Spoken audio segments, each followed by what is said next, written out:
All right, all right, all right, all right. You're back. We're back. We're back. I know you guys missed me because I missed myself.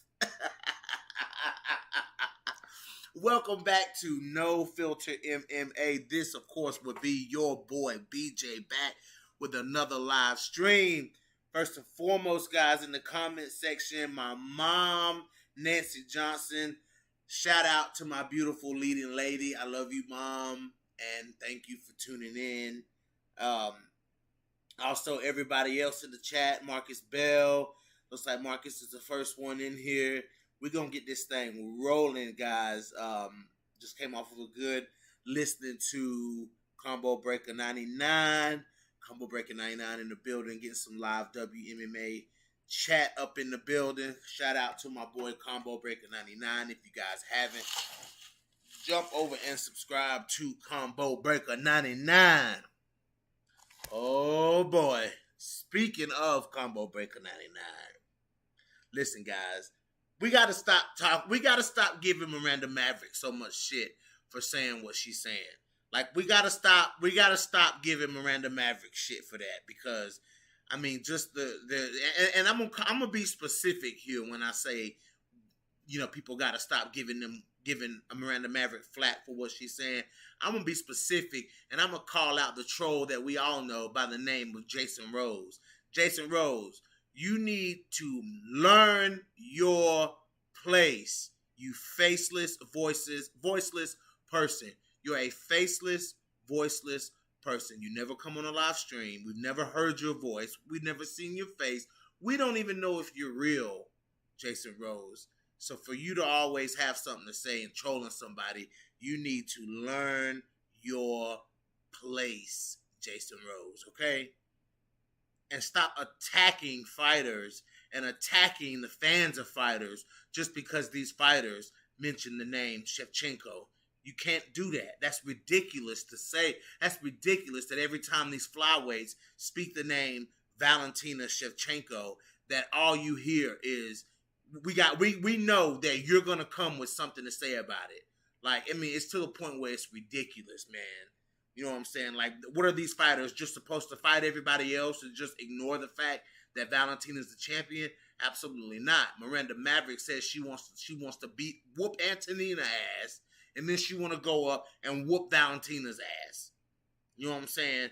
And I'm fine with hearing her say that. Listen, it's so crazy. These fighters can talk so much shit about each other, and we don't hear nothing from Jason Rose. The minute somebody says Shevchenko, Jason Rose come from up under the rock that he live up under, eating grubs and worms and dung beetles and shit.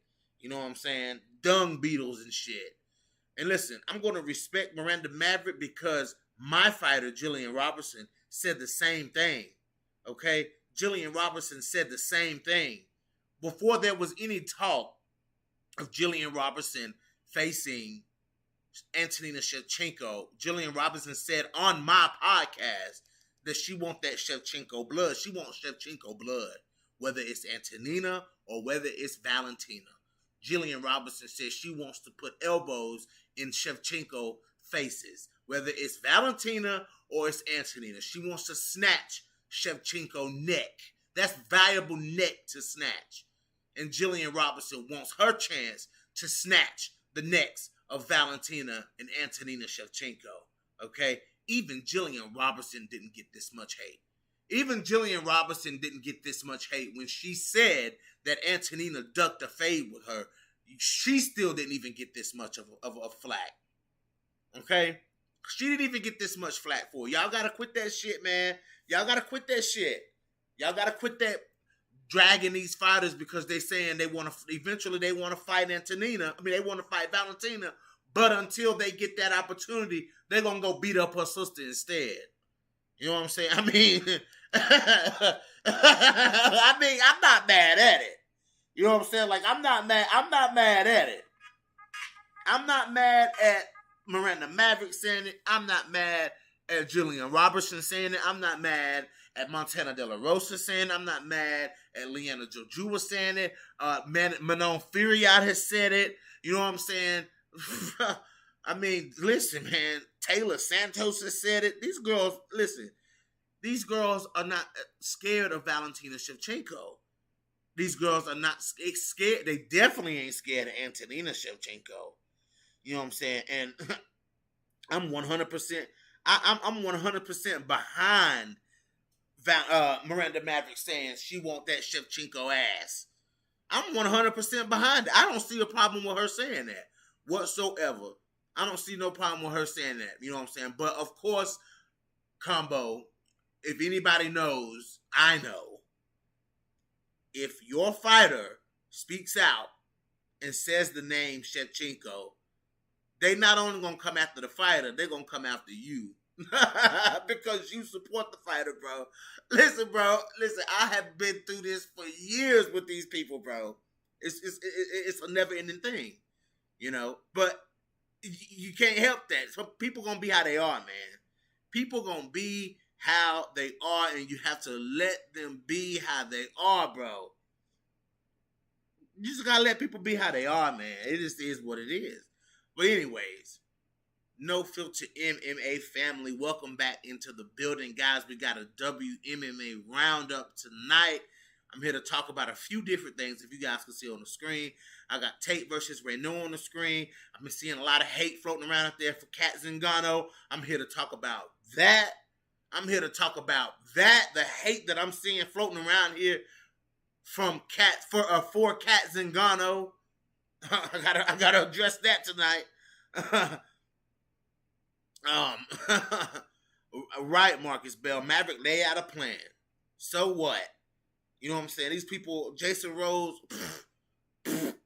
Anyway, we got Cat Zingano on the screen. I got Julia Budd versus Chris Cyborg versus Leslie Smith 2 going down.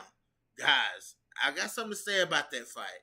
I think Cyborg wins that fight, but I think Leslie Smith, just being as tough as Leslie Smith is and has settled in at home at Bellator, she is going to scrap with Chris Cyborg this time, man. I don't think it's going to be what it was last time. You know, she contested the stoppage.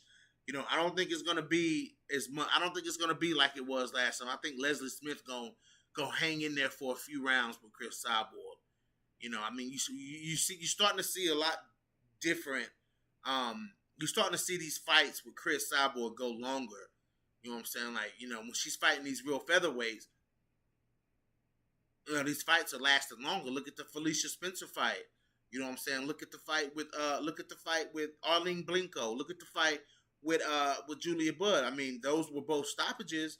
The Blinko and Budd fights, those were both stoppages, but those girls were in there, man. Like, those girls were in there. Arlene Blinko didn't bat an eye at Chris Cyborg. Julia Budd didn't bat an eye. Felicia Spencer didn't bat an eye. You know? I've got my girl, Alima Lay the Eliminator. Alima Lay McFarlane on the screen, guys, because I feel like Alima Lay not getting the same kind of love that some of the other former and current Bellator champions they get. You know what I'm saying? She don't get that same kind of love. You know what I'm saying? Like, and then we got Aaron Blanchfield. It's not looking good for Aaron Blanchfield, guys. I'm going to talk about that. And then, of course, down in the corner, the far right corner, you guys see I got my girl, the Bullet, Lucia Pudilova, on the screen, man. I want to talk about Lucy Pudilova, man. You know what I'm saying? Like, if you guys haven't been following Pudilova, Lucia Pudilova is racking up the wins, man. You know what I'm saying? Like, Lucia Pudilova has found a new step, you know? We've seen a new step with Lucia Pudilova, so we're going to talk about that as well. Yeah, Marcus Bell, I do believe that the matchmaking is bad in Bellator for Cat Zingano. She should be fighting Leslie or Olga or Blinko. You know what I'm saying? Like Arlene Blinko. It's another. Who's that other featherweight in Bellator? Coach had her on the show. Dark hair. What is her name? Amanda. Is it Amanda Bell or is that Invicta? I think that's Bellator. It might not be Amanda Bell. It's another one. Anyways, yeah, I do believe Kat should be fighting, you know, Olga or, you know, Arlene, Leslie, that those are the fights that she should be fighting. Yeah, man. Lucia Pudilova been doing her thing, man. Janae Harding, I'm cool with that. Yes, absolutely. All right, let's look at these comments. Um, who who should my girl Aaron beat up? Abdul Diop. Abdul Diop, bro. Oh, Abdul. Chill, bro. Man, I don't know, bro. I don't know if Aaron Blanchfield can beat Norma Dumont, man. I just don't know if Aaron Blanchfield can withstand the speed and power of Norma Dumont, man. You know what I'm saying? Like Norma Dumont is very fast and very powerful, man. You know what I'm saying? Like Norma hits you, Norma trying to take your damn head off. Like Norma Dumont tried to decapitate Ashley Evans Smith. Like I thought she was trying to kill her in there. She was beating Ashley Evans Smith like she slept with her man. Like, I mean, huh. Leslie Smith said she's been pondering on the first fight and what she did to lose. And she's been training for another shot at Cyborg. Yeah, and she said the first fight, nobody wanted to fight Cyborg. Yeah, but Leslie Smith was not ready for that fight. Like, that's one thing I can say. Like, she was not ready for that fight. Like, I mean, I feel like she got hit hard early. You know what I'm saying? I mean, on top of that, she kind of got thrown to it. Like, she kind of got thrown into the fight. Now that Leslie Smith has settled into 145 pounds, has made a name for herself over in Bellator, man, like, we're going to see a much improved Leslie Smith. You know what I'm saying? Like, and I'm excited to see, like I said, put a gun to my head, Chris Cyborg, but Leslie Smith, man, I feel like she's going to hang in there for a few rounds with Chris Cyborg. Absolutely. Absolutely. Yeah, Combo Man. I mean, he said Abdul said she might lose to Dumont. Not gonna lie, but I'm still going with Aaron. I feel you, bro. But listen, man, I've become a fan of. I was a fan of Norma Dumont before she fought Megan Anderson. I'm not saying now. Don't get it confused. Don't think I'm saying that I knew who she was. I didn't know who she was, but I instantly became a fan of Norma because she was such an underdog. Like it was like she was such a nobody. You know what I'm saying? Like no one knew or heard of Norma Dumont. Nobody knew. Nobody knew who Norma Dumont was. But then I go look at her fights, and I'm like, okay, this girl can fight. Like but I thought she was like she hits hard. But she doesn't have any foot movement. Like she looked very slow on her old fights. Like, and she looked exactly that same way in the fight with Megan Anderson. But the Norma that we saw, now mind you, Norma Dumont has only had 5 fights. Oh, wait a minute, 6 fights. She's only had 6 fights, man. But in her last fight with Evan Smith, she looked like a fighter that has improved. She was light on her feet, bouncing around. Good footwork. I think Combo pointed that out, the footwork. The speed, the power. She just got to get the weight under control. That's all. She just got to get the weight under control. She gets the weight under control, and then she's good. But, yeah, man. Combo, I agree. PCBH, what's up, man? Are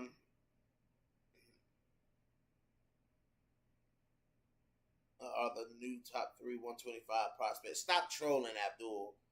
The picture, if Aaron win, in which more respect would have to be put on her name. Absolutely. Now, if Aaron Blanchfield can go in here and beat Norma Dumont, you know what I'm saying? Like, it don't matter how she beat Norma.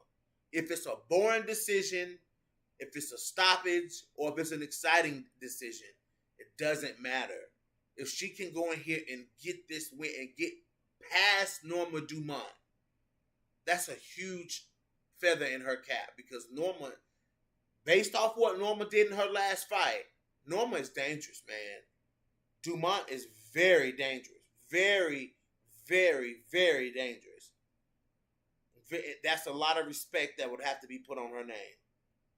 That's a lot of respect that would have to be put on Aaron Blanchfield's name. If she can go in here and get past somebody who beating breaks off of girls the way Norma beat the brakes off of Ashley Evans Smith. I mean, I was like, damn, Ashley, like, come on, like, do something. Like, I mean, but then she would try to do something and she would just get countered hard by Norma Dumont. Like, I was surprised, man. And I made that video ahead of the Megan Anderson fight of Norma hitting pads. I'm like, yo, Norma hitting these pads, yo. Norma hitting these pads now. I mean, I listened to that popping them pads. Norma hitting these motherfucking pads. But I didn't think she was gonna hit like that, man. Where she beat up Ashley Evans Smith. I like Leslie. PCBH says I like Leslie, but she's tailor-made for Cyborg. She's a female Diaz with no power in her punches, no defense. So I think Cyborg knocks her out early again. Very possible PCBH. But, I think that Leslie Smith, this time, you got to think about it. Let's look up Leslie Smith's record. You got to think about all the factors going into both fights. Here, Leslie Smith is not moving up in weight. Okay? She's not moving up in weight. She's settled into 145 pounds. She's bigger than she was. She was very small in there with Chris Cyborg. Let's see. Since coming to she left the UFC with 2 wins. She left the UFC with wins over Irina Aldana and let's see. Yeah, with wins over Irina Aldana and Amanda Lemos is when she left the UFC like that. Then she comes in and beats Sinead Kavanaugh. She loses to Arlene Blinko, okay, and then she beats Amanda Bell.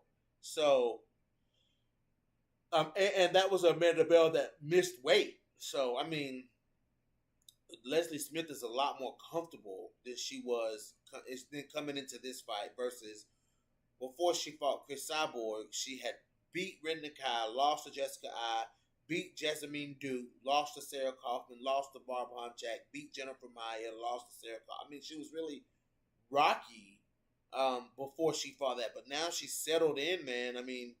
She's let's look at it. In her last 5 fights, she's 4-1. She's 4-1 in her last 5, man. And the weight's a lot better. The weight's going to help her out. She's acclimated to 145 pounds. She's not super cutting her body down to make 135 pounds anymore.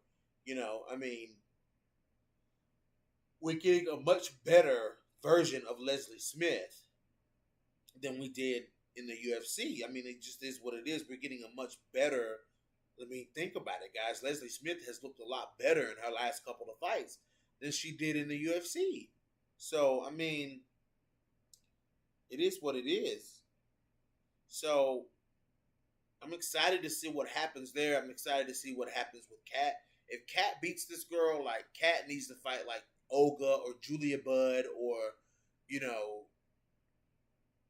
the loser of this fight or, what's her name? What's her name? Arlene Blinko.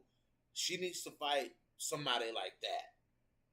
Kat's in the rankings and she's fighting these girls that are not even in the rankings. It's so crazy to say the rankings for Bellator. Like, I'm excited about Bellator's rankings. I don't know about y'all, but I'm super excited for Bellator's rankings. Like, I love it. I'm very excited. And another thing that I want to talk about real fast was Ilima-Lei Macfarlane, man. Like, why is Ilima-Lei Macfarlane? And guys, like, I experimentally did something just to prove myself, just to see if I was crazy or if I was just like imagining. You're right, BJ, but that was tough weight cut for Cyborg, so I don't know. Leslie's a warrior though. Yeah, you're right, PCBA. She's a warrior. She is, man. I think we'll see, man. We'll see. I think she'll last in there and fight. Like Leslie Smith likes to fight, man, and she don't shy away from nobody. I would fucking love to interview Leslie Smith. There's 2 people that I probably won't ever get to interview that I really wish I could interview. I always wanted to interview Leslie Smith just because somebody who's so tough and so game and will just fight anybody and doesn't bat an eye. Like she doesn't bat an eye at anyone. You know, like Leslie Smith is the epitome of a fucking warrior. And another person that I wanted to interview that I probably won't is Marlos Conan. Like I would just love to sit down and talk to Marlos Conan and talk about those early years. You know what I'm saying? When it was Conan who was having the wars with Chris Cyborg. You know, it was Conan who didn't bat an eye at anyone. It was Conan who held the belt. You know, who had that Strike Force belt. You know what I'm saying? Like it was Marlos Conan. You know what I'm saying? Like I would just love to interview like Julie Kedzie and Marlos Conan and like those girls from back then, like most definitely. But I think PCBA says why isn't Cat fighting Cyborg? She's been calling her out for years. Will do way more numbers than a rematch with Leslie. I feel like they can't just give Cat that fight. And the reason I say that is because 145 pounds at Bellator is established. Like that division is established. That division has only been reigned by Chris Cyborg for a short time. Listen, guys, Julia Budd reigned as champion at Bellator for quite some time, man, and that Julia Budd is the reason that division is established. You know, I just feel like that. You know, she's part of the reason why that division is what it is why that's one of the best 145, if not the best 145-pound divisions in women's MMA. Julia Budd did it. You know, let's see here. Let's look at these rankings. Let's look at the men's featherweight or women's featherweight rankings. Yo, looking at these rankings, man, Bellator has some solid rankings. Okay, yeah, you got number 1 Julia Budd, number 2 is Arlene Blinko, number 3 is Kat Zingano. So you got 4 Leslie Smith, 5 Sinead Kavanaugh, 6 Janae Harding, 7 Leah McCourt. Okay. 8 Amanda Bell, 9 Olga Rubin, 10 Jessie Mealy. Jessie Mealy is tough and scrappy too, man. I feel like Kat should be fighting Sinead Kavanaugh, or now we have rankings like Kat should be fighting Leah McCourt. Amanda Bell, Olga Rubin, even I was gonna say Jessie Mealy, but I felt like I would have got dragged for saying that. But now seeing that Jessie Mealy is in the rankings, like, yeah. But but I also do feel like Scott Coker wanted to do Kat right by giving her 2 soft touches, you can say, to get her back into the groove of like getting hit and taking punishment. Kat had surgeries. Kat, had to get herself back together.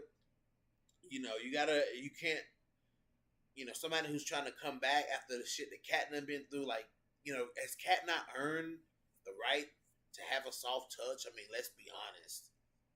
Like, Kat's kind of earned that, you know what I'm saying? Like, let her get 2 wins, let her get her confidence up, because once Kat gets to the the Sinead Kavanaughs, the Janae Hardings, the Arlene Blinkos, Kat gonna have some tough fights. Like, Kat got some tough fights ahead of her. And then the champion Chris Cyborg, like, absolutely. Yeah, I guess Kat Zingano wants to fight Chris Cyborg, but she's not stupid. She's not stupid to try to rush into a Cyborg fight.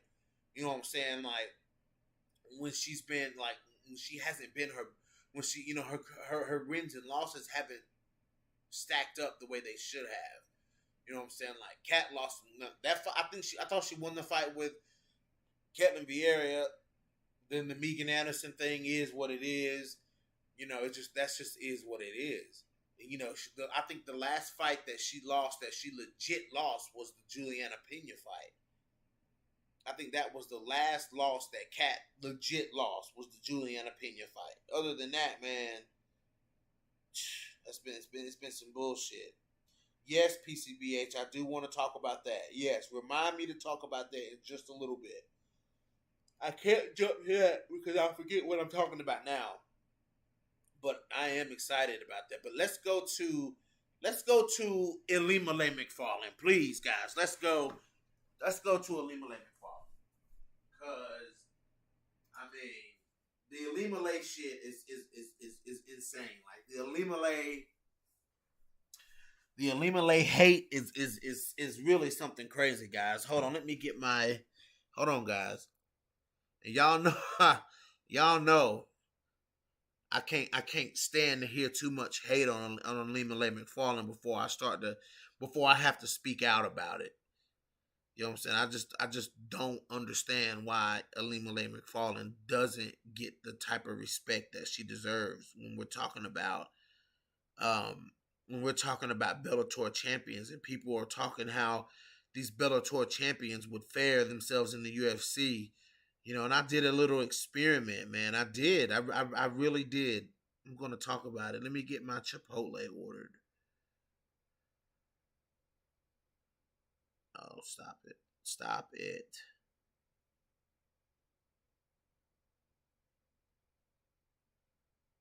Let me see. Oh, Chipotle be tripping. I'm telling you guys, Chipotle, you get Chipotle, man. It's clean. It's good. It's clean. You don't feel guilty after eating it. Like, I'm telling you, man, like, you get some Chipotle and it's just refreshing. You get full, so anyways, let me get back to what I was saying about Elimele. So I put a post up after Pitbull's title defense the other night with at Bellator 255. He defended his title. So I put a post up in this group, and it says, and the post said, but should Patricio Pitbull be in the UFC? How good would he do? That's all I said. I said, how would he do? And let's see. Yeah, man. Oh yeah, PCBH. You gotta watch him. The thing about it, and everybody on this post was like, he'd do good in the UFC, most definitely top 5. I'm not sure if he'd be champion, but top 5 for sure. Some people were saying top 3 in the UFC. Like, we're talking the Shark Tank of 145 pounds in the UFC. We're talking Volkanovski, we're talking Korean Zombie, Max Holloway, Shane Burgos. I mean, you talking about featherweights, man. I mean, Brian Kelleher. And this guy is saying, and people on, in this Facebook group was, all giving Patricio chances, saying that he would do good in the UFC. But when it comes to Elimele McFarlane, guys, and I just need to understand why when it comes to Elimele McFarlane. Everybody talks about Douglas Lima, how good he would do in the UFC, and I just need to know why McFarlane, every time when we talk about McFarlane in the UFC, why do people always say they see her not doing well in the UFC? I don't understand. I don't understand it. Like, every fight that we've seen Elimele McFarlane in, we've seen her. Like, the only time we've really seen Elimele tested, well, she was tested in a couple of her fights. You know what I'm saying? But most of her fights were just bulldozers. And I think that the fight with Juliana Velasquez, that fight was close, man. Like, that fight was close. That fight was very close. You know what I'm saying? Like I don't know if I 100% feel like she lost that fight, but it is what it is with that. That might be a little bit of my biasness. But I feel like Wmma McFarlane does not get the respect. It seems like Wmma has gotten more respect since she's lost the belt than she did when she had the belt. And I'm thinking, what the hell is going on with these WMMA fans? Like, what is going on? Why now, after she's lost the belt, that now all of a sudden people want to recognize that how good how good Wmma McFarlane is. And I'm just like, she's been this good. She's been this good this entire time. She's done nothing but get better. Listen, she won the belt very early in her career. You know what I'm saying? Like, Wmma won that belt early in her career, man. And the fact that she's been able to defeat girls like Valerie Letourneau, veterans like that, coming up through her career, you know what I'm saying, learning and evolving herself as a fighter. And she's been able to take out like Letourneau and other girls that she's beat. Let's look at McFarlane's title run here. Let's look at who, you know what I'm saying? Let's look at, let's see. Let me go back here. She was very young in her career when she won that belt. And she defended that belt a lot. Let's see.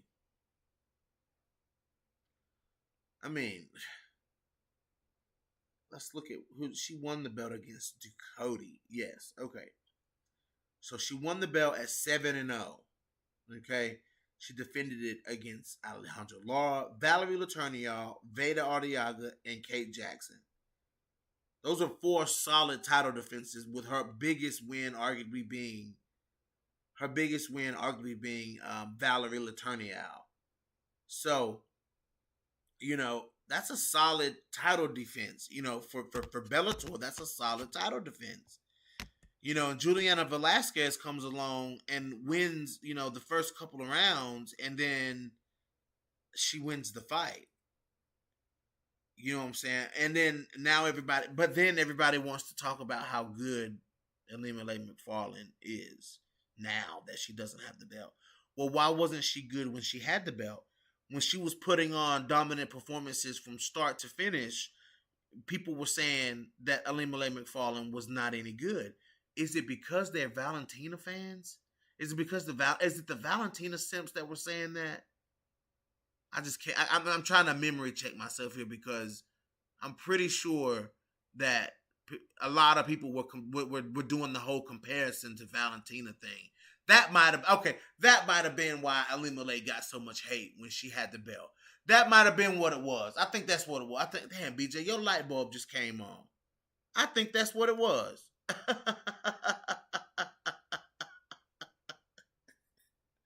I think that's what it was. Oh, they were too busy comparing her to Valentina Shevchenko. Oh.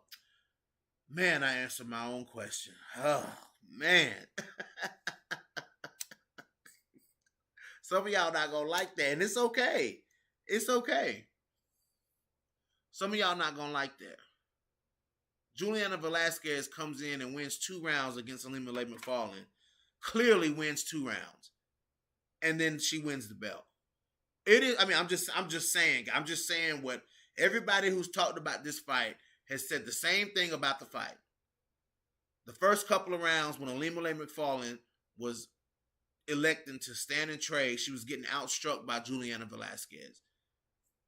The minute that she decided to shoot in and start utilizing her grappling, the tides of the fight changed. Some people may say it was too little, too late. That third round was close. But rounds 4 and 5, Wmma McFarlane won those rounds. Round 3 was close. That's why I said Velasquez clearly won 2 rounds. That third round was close. And to add insult to injury, Wmma McFarlane's striking looked good in that fight. Her striking looked pretty good in that Juliana Velasquez fight. But now, all of a sudden, everybody wants to talk about, now that we have the rankings, and we have a new champion. You know what I'm saying? And Kana Watanabe put on a good performance against, scrapped it. Her, well, let me put it like this: Kana Watanabe and Alejandra Lara put on a good fight. You know what I'm saying? Uh, Now everybody wants to say, you know what I'm saying? Oh, Alima Lehman for and Combo. Now Combo was never somebody. Combo ain't nobody to hate on Velasquez. I mean to hate on Alima Lehman McFarlane. You know what I'm saying? But now, you know what I'm saying? Like I heard Combo say, you know, that's a good fight for that's a dangerous fight for Kana Watanabe is to have a fight with Alima Lehman McFarlane.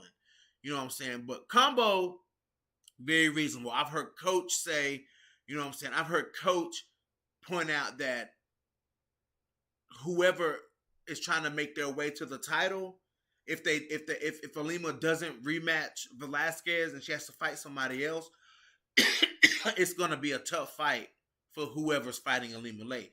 But that's coming from people who are pretty. I would say Coach and Combo are pretty reasonable when it comes to their views on WMMA and these fighters. I would say that Coach and Combo are pretty reasonable. It's these fools out here on YouTube, guys. It's these fools out here that I keep listening to, that I need to stop listening to. It's these fools out here saying these things. You know, when Alima Lay had the belt, they were like, oh, she can't do this. She's not this. She's not this. Yet she was defending the belt fight after fight. But now that Alima Lay doesn't have the belt, these same fools and idiots on YouTube are out here saying, "Oh well, I project seeing Alima Lay getting the belt back. Oh, she's just better than the rest of the flyweight division." So which one is it? Which one is it? Like, is Alima Lay good or is she trash? The point I'm trying to make is, people don't give Alima Lay the same kind of respect that they give other Bellator champions when comparing them to UFC, caliber competition. You know what I'm saying? Like Patricky Pitbull has been out here saying, that he should be the one that was put into the UFC, not Michael Chandler, because he beat Michael Chandler. He's a double champion. He still has a belt. You know what I'm saying? Like, he's saying that you picked the second best lightweight from Bellator. I'm the best lightweight from Bellator. Patricky's very similar to Triple C in a way. The way, double champion, saying he's the best. You know what I'm saying? Like, very similar to Triple C. But everyone respects all the other Bellator champions. Even Vadim Nemkov, who just beat Ryan Bader for the belt, is getting a lot of respect. You know what I'm saying? But now, when it comes to McFarlane, she doesn't, she wouldn't do well. She wouldn't make it to the top 5. She absolutely would make it to the top 5. Like, I don't get why. I don't know, man. People, I don't get why people think the way that they think. I'm sorry, guys. I don't understand how some people think the way that they think. Like, one minute they think this, and then the next minute they think it's the consistency. Either you think this fighter can fight, either you feel like this fighter can do well, or you feel like this fighter is horrible. Which one is it? At least what Coach says, what I say, what Combo says, what a couple of you other guys, Robert Henry, what y'all say, what we say is in line. We speak in straight lines. You don't really see us coming back on what we say a lot of the times, you know what I'm saying? Because we're confident in what we say. You know what I'm saying? Like, I've been saying the whole time that Alima Lay McFarlane is one of the best flyweights in the world. Pound for pound, she's one of the best flyweights in the world, I think. I think if she was in the UFC, she would be right up there with Chukagian. She'd be right up there with Lauren Murphy, fighting those girls, scrapping it out with those girls. I would throw her right in there. I would put her right in the mix. I would put Alima Lay McFarlane right in the mix. Right? I mean, I'm talking right in the mix. Let's look at this. These comments. McFarlane has certain tools that Watanabe didn't have. McFarlane beat Laura much easier. Yes, I think Laura beat Watanabe in my opinion. Yeah, I think it was kind of similar to Kunitskaya versus Vieira. You know what I'm saying? Like when she took Laura down, she didn't really do a whole lot. You know what I'm saying? Like, and then but when it was on the feet, it was a clear cut. It was clear cut that Laura was the much better fighter on the feet. You know what I'm saying? Like Alejandra Laura. Let's talk about Laura though. Let's talk about Alejandra Laura. A lot of momentum behind Alejandra. I feel like we talk about the Bellator. We don't talk about Bellator women, and I'm about to start harping in on these Bellator flyweights and shit. Like I'm about to start zooming in on them for real. But I feel like Alejandra Laura has a lot of momentum behind her. I do. I feel like she has a lot of momentum. She's very well rounded. She's training with Alexa Grasso, so you can expect the boxing to be good. You know what I'm saying? I feel like Laura just needs to get better on the ground. Like she just needs to get a little better on the ground because in this fight, man, her boxing looked great. Like her boxing was sharp. Like she was using angles. She was throwing a leg kick. Like Laura was throwing straight punches down the middle. She was throwing, hard overhand. Her overhand right was beautiful, man. Like she landed it a few times, and Laura was sitting down on some punches, man, and she was applying the pressure to Watanabe. She was forcing Watanabe to shoot. You know what I'm saying? Laura was forcing Watanabe to shoot because she was beating her up on the feet. Like every time Watanabe would come in to try to strike, like Alejandra Laura was peppering her up, man. And when she dropped her with that elbow, you know what I'm saying? Like Laura dropped her with that elbow, man. But I think the thing about Alejandra Laura, man, I think when Bellator opens up that 135-pound division, I think Alejandra Laura is who we'll see go there first. I know Alima Lay talked about it. She talked about fighting. She wanted to be the 135-pound champ too. But I think Alejandra Laura is a good fit for to kick off that 135-pound division because she's big. Like Alejandra Laura is big. Like I'm sorry, man. If y'all didn't see that size difference, man, that size difference was evident in that fight. Alejandra Lara was huge. She towered over Kana Watanabe, man. I mean, she towered over Kana Watanabe. Let's look at these comments. On the ground, McFarlane might submit Watanabe if she mess around. Facts. Facts. Dude, you speaking facts, bro. Like, Alima Lay's ground game is very good, dude, and she's very strong. Like, she's a bull. Yeah. All you have to do with Watanabe is keep her on the feet and for a striker to have takedown defense. Yep. Fantasy match of the day. Matchup of the day. Joanna Bojangles versus Watanabe. Nah, man. Come on, man. You trying to kill that girl. You trying to kill it. I would like to see Alexa Grasso versus Watanabe, though. Watch Alexa Grasso beat her up.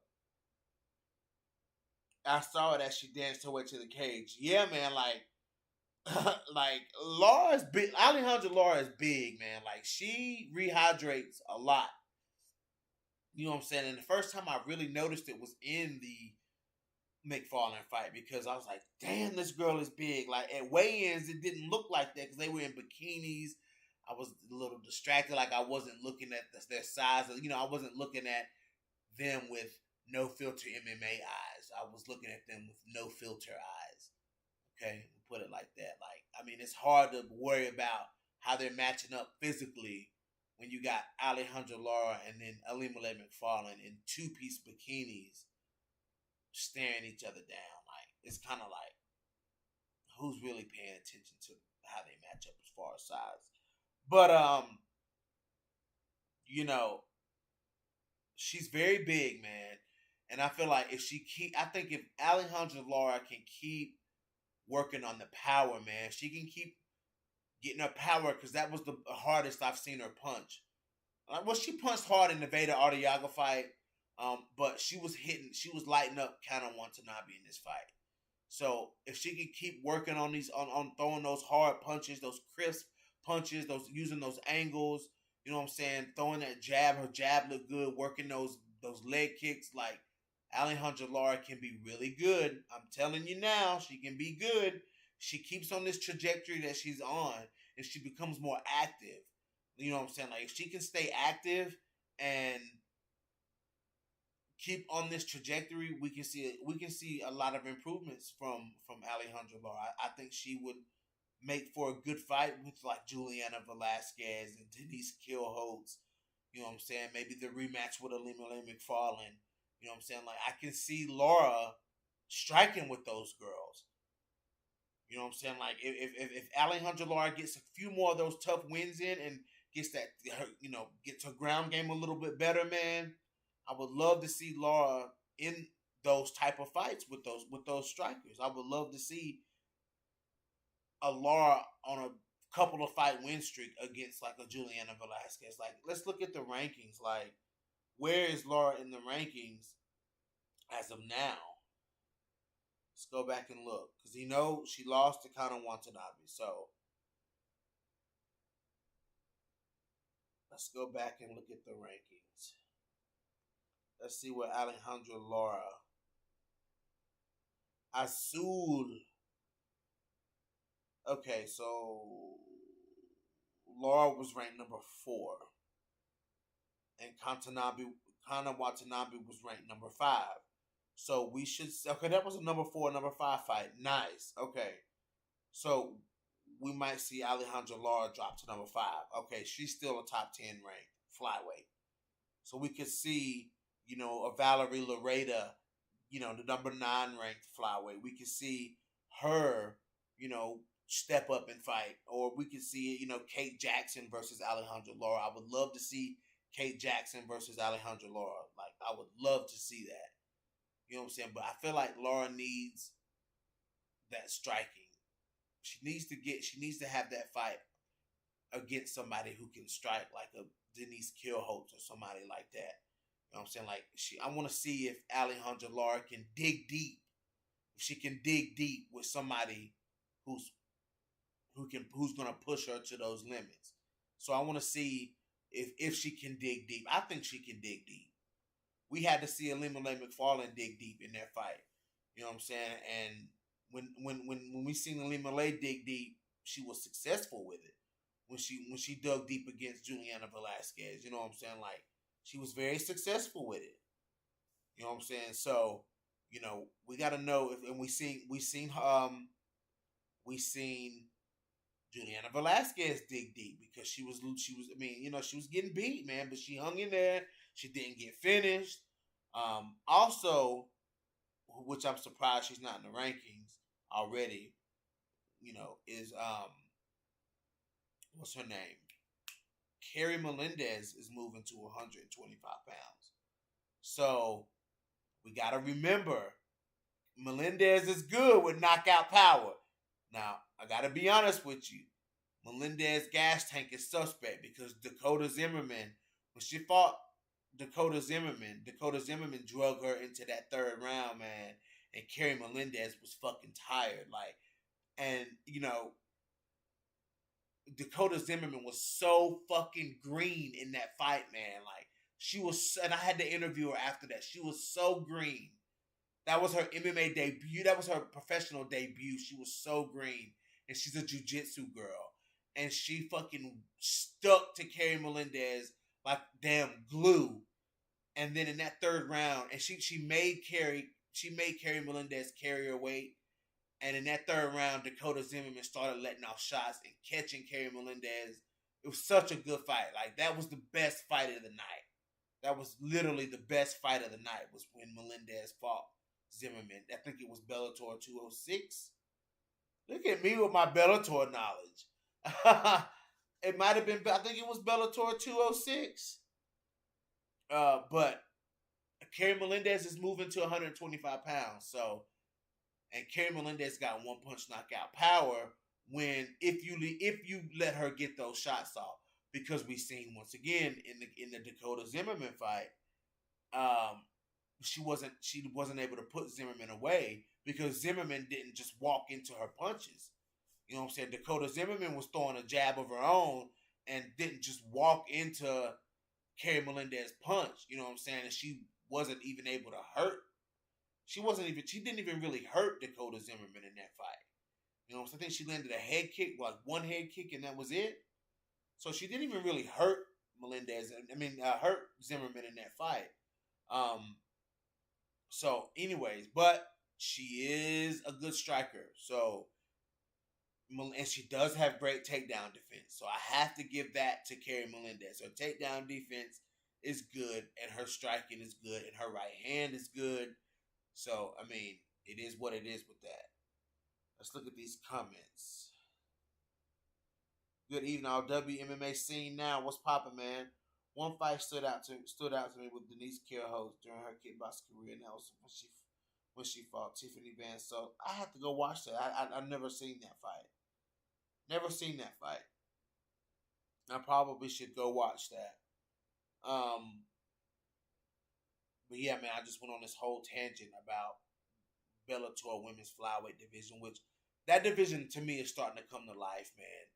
You know what I'm saying? You got Watanabe and Laura putting on the type of fight that they put on the other night, man. Like, that was a great way to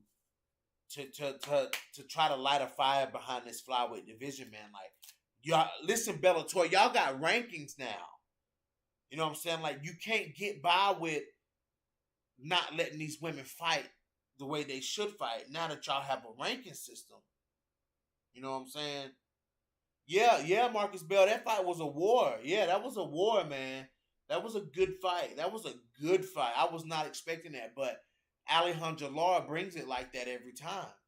You know what I'm saying? So, I mean, you got to start expecting those type of fights from her, man, because she brings those fights like that. But Bellator, y'all got rankings, man. Y'all can't be doing these women's fights every 2 or 3 cards, man. We need to have female fights every card. We need to have. Listen, is there even? That's not a strawweight rankings, because they don't have a strawweight division. They have girls fight at strawweight, but there's no strawweight division. There's no official strawweight division. So you got women's flyweight and women's featherweight. You got to get these divisions rolling. You got to get these divisions rolling. You know what I'm saying? Like, we got to get them rolling, man. We got to see the movement happen. Like, Scott Coker got to stop letting McFarlane, she real guilty of it. Stop letting these girls take these long layoffs, man. Like, look how long, like, Julia Budd ain't fought since Cyborg, man. Like, you know what I'm saying? Like, these long layoffs, man. Whew, Bellator is the king of they female fighters taking these long ass layoffs. Right? Yeah, Combo. It's time to put these shows on, man. Like, Bellator got our attention. They got our attention. Like, you know what I'm saying? The WMMA universe, they got our attention now. Like, they really got my attention right now as far as, like, the divisions. You know what I'm saying? Because I love the UFC divisions, but there's only so much you can talk about. You know what I'm saying? There's a lot you can talk about, but there's only, it's good to talk about new fighters. Let me put it like that. Like, it's good to talk about new fighters, you know what I'm saying, and familiarize myself with those fighters and how they fight. And I think I like the Bellator women's divisions. I'm bought in on those. Like, I'm totally, and the men's divisions too. Like, the light heavyweight division, in the heavyweight division, in the featherweight division, and the lightweight division. Fuck, damn, all of Bellator, damn it. The welterweight division, goddamn, all of Bellator. I'm in. I'm in. I'm totally in. These tournaments that they keep putting on, these tournaments are all, love Bellator for these fucking tournaments, man. I mean, shit. Let's look at these Bellator. I like my fighters old. Scott Coker.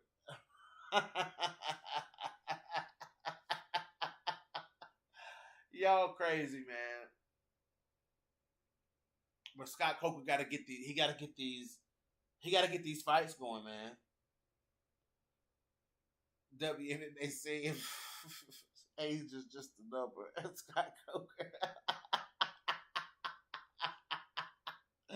Y'all crazy, man. Y'all are crazy coming down on Scott like that.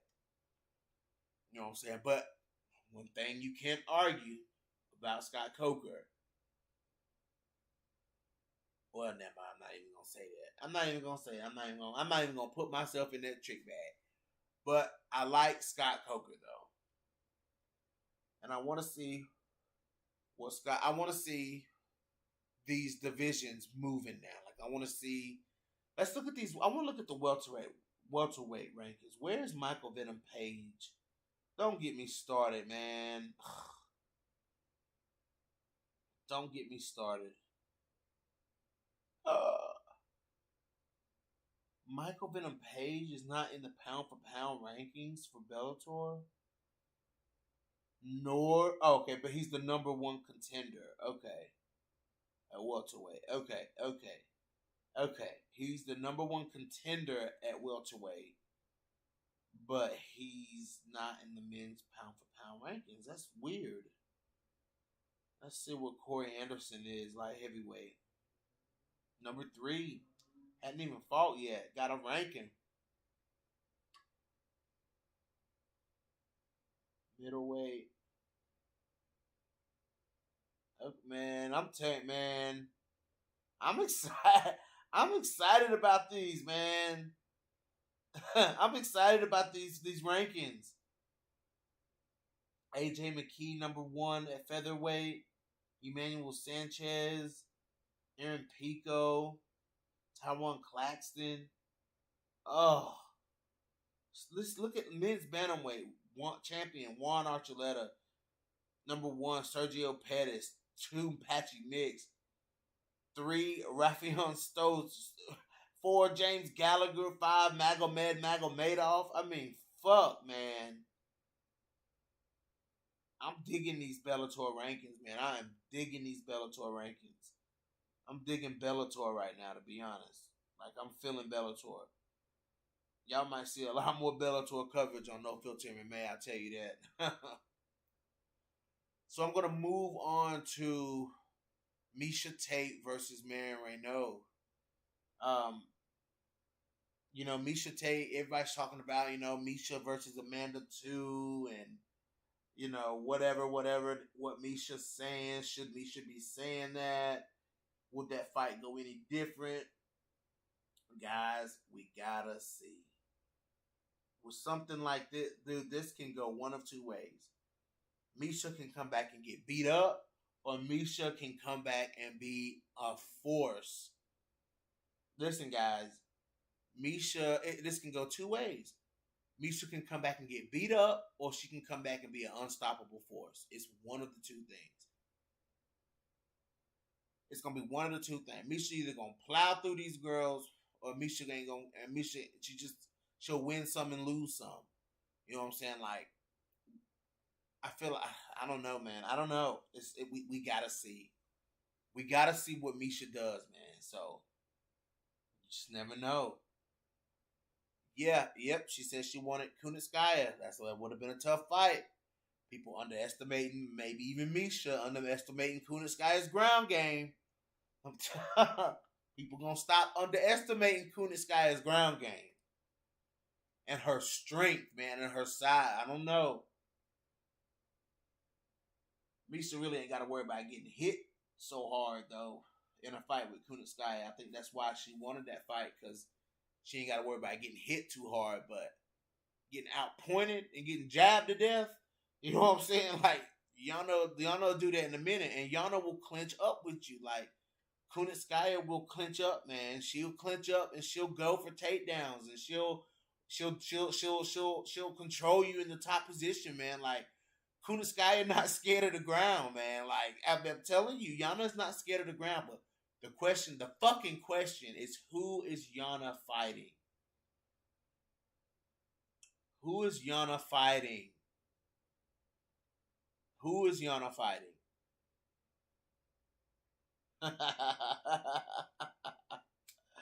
Who is Kunitskaya fighting?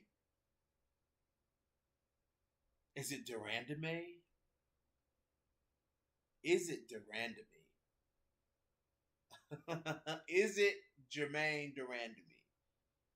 I'm telling y'all, I got it's one or two people. It's either Macy Chasson or Jermaine Durandamy. It's either Macy Chasson or Jermaine Durandamy. That's it. Either Chasson or Durandamy. That's who she's fighting. Yana Aspen too. Ooh, combo. I think Yana beats her the second round. The second time around, Yana beats her. Oh, for sure, Yana will beat her the second time around. Because she ain't going to land what she landed on Yana again. No. I think Yana will get her the second time. Yana was beating her up. Yana was beating Aspen Ladd up in that fight, man. Like, yeah, Yana versus Macy. I'd like that too. I'd like that too. I'd like that too. PCBA said Aspen has a fight booked, but didn't say who her opponent was. I think it could be a rematch with Yana. I think so too, man. Yana, I mean, GDR had surgery on her hand, so I don't think it's GDR. Okay. Yeah, man, that Yana Kunitskaya. Let me Google it and see. Let me Google it and see if it's showing. If anyone's leaked it or anything.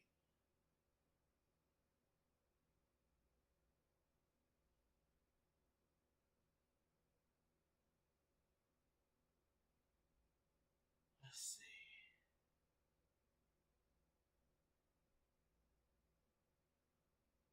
I don't see anything.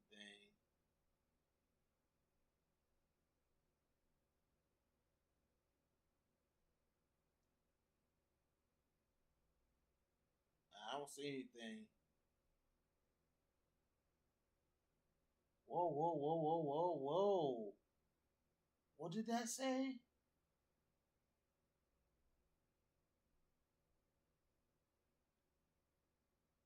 Hold on.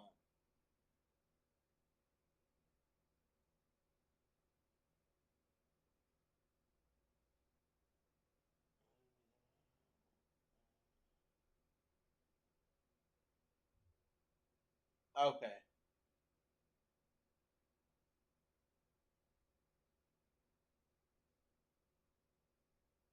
Whoa.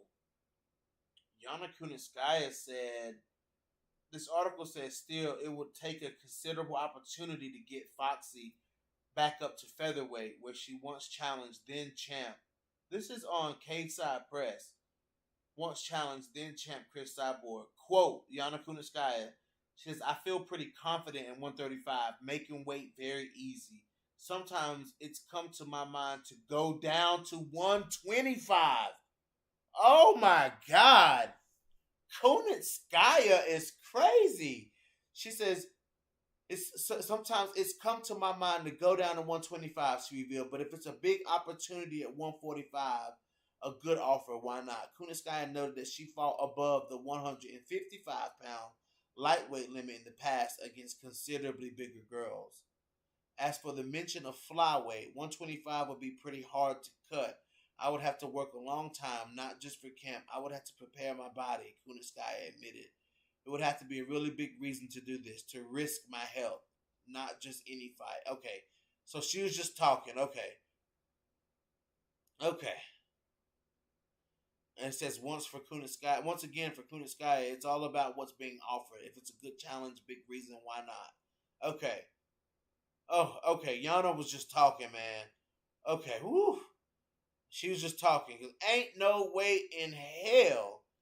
Yana Kunitskaya. I just don't see it. I don't see it, guys. I don't see Yana going to 125. I don't think that Yana can make 125. Yana versus Aldana. That's fire, PCBH. Yes. Oh, could be Yana versus Holly, since Holly not fighting Juliana Pena anymore, and didn't Yana and Holly used to be on the same team?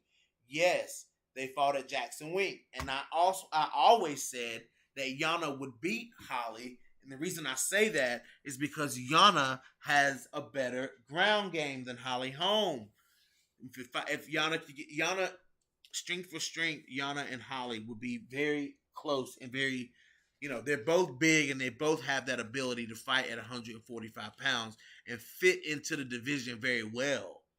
You know what I'm saying? So, and yes, they both train at Jackson Wink. They train with each other. You know what I'm saying? A lot of sparring between the two. I think Yana could definitely keep up with Holly's style. Absolutely. But Yana has that strength, that clinch work, and that ground game. Let's see. Trying to watch the women's bantamweight division grows like eating some cheap tacos off of a street corner along with the location. Y'all, Marcus Bell, he in here tripping, man. He in here tripping already, man. We have to put Marcus Bell on a leash. We have to put Marcus Bell on a leash, man. He's starting his shit, man. He's starting his shit. No one holds these chicks by the cage like Holly and Yana. They're super strong in the clinch. Absolutely, man. Like upper body strength for both of them. Upper body strength. I think Holly's a little thicker down in the legs region. You know what I'm saying? Like thighs and legs. Like Holly's big. You know what I'm saying? But Yana's big and strong too, man. I mean, see, Yana just talking that mess, talking about 125. Ain't no way in hell Yana would make 125. I just don't see it. I don't see it. Y'all know Yana. She's just so happy to be in the UFC, And I got Thiago giving me pounding every night, or laying hammer to me every night. She's just happy. But shout out to Yana though. She did get her son over here from Russia, so she is happy. Yana is very happy. Her son is here. She can resume being a mom. You know what I'm saying? Like we all forget Yana's a mom. She's got like a 9-year-old. You know what I'm saying? Like Kunitskaya is a mom. You know what I'm saying? So she can get back to being a mom and fighting and doing what she wants to do. So shout out to Yana, man. But yeah, man, she's so happy, she happy to be in America. She's so happy to have Tiago. She fighting 135 pounds. You know, I'm telling you, Combo, it'd have to be a crack diet. Ain't no way in hell Yana make 125. That's like saying Holly gonna make 125. Ain't no way in hell. I could see Holly Holm making 125 before Yana. Because it looks like Holly got a lot more fat to lose than Yana Kunitskaya. Yana's very cut, man. She's very big, broad, and she's very big and wide and broad, but she's cut. Like there's not a lot of fat on Kunitskaya, man, at all. Did you hear Amanda Nunes doesn't want to cut 105 and wants to fight Juliana Pino? Yeah, Juliana ain't gonna take that fight. Juliana ain't stupid. Juliana ain't stupid. She ain't stupid. She ain't stupid to go to 145. Juliana Pena is the damn flyweight. Ain't no way in hell she'll make 145 and be Juliana. Absolutely not. Nope. Juliana gonna say fuck that. Either give up the belt or you make that fucking cut to 135. You know what I'm saying? Juliana Pena ain't gonna go to 145 and fight Amanda Nunes. Juliana Pena gonna fight her at 135. I hope Juliana Pena never goes to 120, goes to 145 because in there with Jermaine Durandame, she looks so small. Like she looks so small in there with Jermaine. You know what I'm saying? Like I was like, damn, Pena looks small. You know what I'm saying? Like she looks small. But man, she's still a damn firecracker though, man. I'm telling you. Nunes wants to defend the 145. Third time in a row. She needs to vacate 135. Uh-oh. Giannis 5'6", so I can see her making 125 before Holly. Okay. Nunes should vacate 135. Yes, Amanda done messed around and got used to the weight at 145. Yep, she have. Amanda looked like a damn linebacker out there, boy. When she was that promo video before the when they was following her and Nina around, I'll be glad when Mackenzie Dern beat the hell out of Nina Ansaroff. Like that's going on. That's going down this week. Like I'd be so glad when Mackenzie Dern beat her ass. Like I mean, please, man, please, Mackenzie Dern beat the hell out of Nina Ansaroff. Like I'm telling y'all, ain't that this week? I'm pretty sure that's this week. Let me look and see. Let me go look.